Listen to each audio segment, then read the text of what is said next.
ধ্বংসস্তূপে মুক্তির প্রহর গুনছেন গাজাবাসী।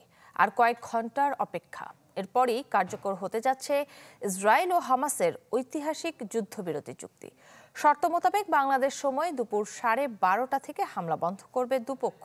প্রথম দিনেই 3 নারী জিম্মিকে ফিরিয়ে দেবে হামাস। বিনিময়ে 95 ফিলিস্তিনি বন্দীদের মুক্ত করবে ইসরায়েল। উপত্যকায় প্রবেশ করবে 600 ত্রাণবাহী ট্রাক।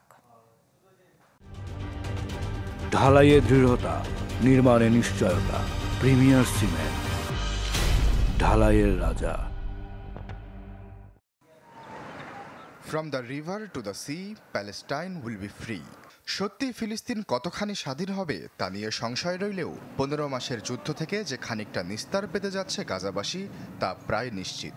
মিশর, কাতার ও যুক্তরাষ্ট্রের মধ্যস্থতায় ইসরায়েল ও হামাসের মধ্যকার ঐতিহাসিক চুক্তি কার্যকরের অপেক্ষা।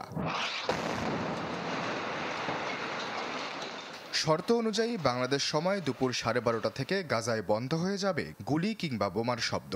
এ সময় সীমান্তবর্তী অঞ্চল এবং বেশ কিছু ক্রসিংয়ে সরে যাবে ইসরায়েলি ডিফেন্স ফোর্স।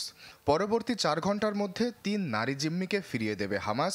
বিনিময়ে 95 ফিলিস্তিনি বন্দীদের মুক্ত করবে ইসরায়েল, যাদের বেশিরভাগই নারী ও শিশু বন্দী আছেন ওফার কারাগারে।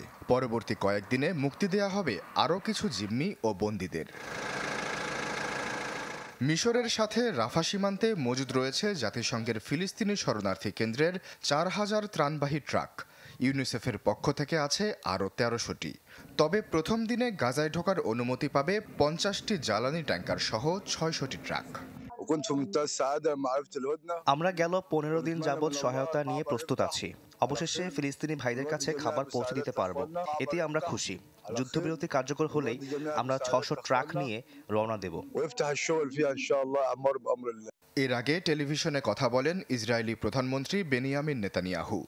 বক্তব্যে ফের হামলার ইঙ্গিত দেন তিনি, যাতে যুদ্ধবিরতির কার্যকারিতা নিয়ে তৈরি হয় সংশয়। পুনরায় যুদ্ধ শুরু করার অধিকার আছে ইসরায়েলের। ট্রাম্প ও বাইডেন, 2 মার্কিন প্রেসিডেন্টই এ ব্যাপারে সম্মতি দিয়েছেন। যদি চুক্তির দ্বিতীয় ধাপ ফলপ্রসূ না হয়, তাহলে ফের হামলা শুরু করবে ইসরায়েল। আরও শক্তি নিয়ে নতুন উদ্যমে হামলা চালাবো আমরা।